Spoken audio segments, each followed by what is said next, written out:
I'm a GP in a normal NHS practice in London.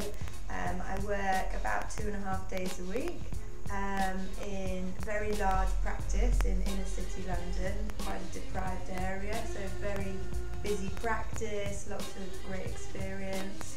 I write a weekly column in the Mail on Sunday, and that's normally on a topical health subject. Weekly questions for Woman magazine, so they have an Ask Dr Ellie column and we answer 2 readers' questions a week, and very normal general practice type questions. I contribute sort of some freelance writing as well, so for example I've written pieces for Cosmo or for sort of various different bits and bobs.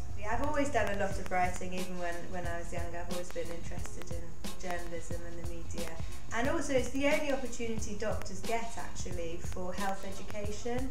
So the only people who are sort of delivering health education in this day and age actually are the broadcasting doctors and the broadcasting healthcare professionals. Doing what I do is sort of a really unique opportunity actually to put across that information to help people to understand, you know, what gallstones are, when you should use Nurofen, when you should do this, when you should do that.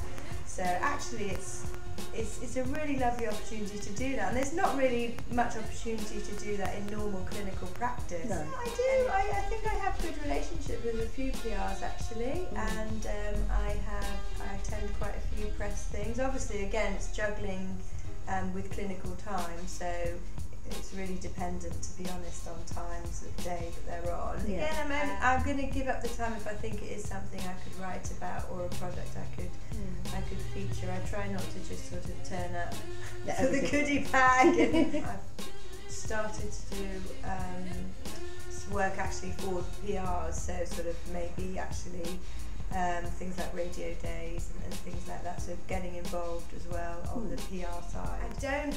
I don't tend to sort of hone in necessarily on products in the Mail on Sunday, whereas actually for Woman magazine I have the opposite, and I do like to have a product to go with a question. So we always have, with one of my questions, we always have a woman likes, and we will recommend a product. So any healthcare, any consumer product that might be useful for a woman between 35 and 55, that's definitely worth getting in touch with me about for women. The Mail on Sunday is written weekly for that week, and my deadline is a Wednesday for Sunday, so that's obviously very, very sort of fast paced, fast moving. Woman is much longer lead time, so I'm writing the answers to questions at least 6 weeks ahead. So sort of now at the beginning of October I'm writing questions and putting products in for the end of November. Clinical days, on my days when I'm in practice, it's completely impossible for me to answer the phone. I would always say that the best way to contact me actually is by email, because I have a BlackBerry, so I'm always sort of looking at my emails all the time. And also actually I do read press releases, so I don't just sort of, you know, ignore them. I will actually read them and actually go through and see if I'm interested. So I would say, from the point of view of contacting me, I'd always rather be contacted by email rather than on the phone.